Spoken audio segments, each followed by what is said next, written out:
ওদের আগের একটা ভিডিওতে আমি দেখিয়েছিলাম যে আমি মাসি বাড়িতে গেছিলাম। দিনটা ছিল মনসা পুজোর দিনই আর কি। তো ওখান থেকে এসেই কিন্তু মামামকে রেডি করে আমি নিজেই কিন্তু রেডি ছিলাম, তাই দুজনে মিলে কিন্তু আবার চললাম। তো আরও এক জায়গায় যাব মাকে নিয়ে। তো চলো কোথায় যাব সেটাই তোমাদের সাথে শেয়ার করব। ও আরও এক জায়গায় পুজো আছে, সেখানেই যাব কাকু কাকিমাদের বাড়িতে আর কি। কাকি কাকুমা কিন্তু আমাদের পাশের বাড়ি, একদম একদম পাশে থাকে, কিন্তু পুজোটা হচ্ছে তাদের পুরনো বাড়িতে আর কি। তো সেখানেই আমরা সবাই মিলে চলে গেলাম। সবাই মিলে বলতে কি, মা, আমি আর আমার মেয়ে। তো চলো, দেখো আমরা কিন্তু চলে এসেছি। আর মামের দাদা ভাই আর কি, মানে কাকু কাকিমার নাতি আর কি, ও কিন্তু বুনুকে খুব ভালোবাসে।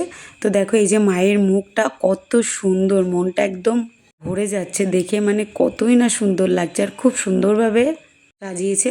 তো মা সবাইকে ভালো রাখুক, সবাই সুস্থ থাকুক, ভালো থাকুক। তো আমরা আর পুজোটা দেখতে পারিনি, কারণ আমি মাসি বাড়িতে গেছিলাম, ওখান থেকে আস্তে আস্তে দেরি হয়ে গেছিলো, তাই জন্য আর পুজোটা দেখা হলো না। তো চলো আমরা কিন্তু প্রসাদ খেতে বসে পড়েছি। প্রথমেই কিন্তু ভোগ ছিল, মানে খিচুড়ি প্রসাদ, খুব সুন্দর কিন্তু আসল প্রসাদ তো খুব দারুণ হয়েছিল রান্না। আগের বছর একটু তাড়াতাড়ি এসেছিলাম, তাই মায়ের পুজোটা দেখতে পেরেছিলাম, কিন্তু এই বছর খুব দেরি হয়ে গেল গাইস, কি করব, দুটো বাড়ি অ্যাটেন্ড করতে হয়েছিল। তারপর দেখো পোলাও আর কিন্তু আলুর দম চলে এসেছিলো, আর চাটনি পাঁপড় পায়েস ছিল।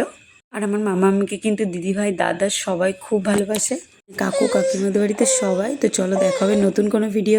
ভালো থাকবে, সুস্থ থাকবে, চলো।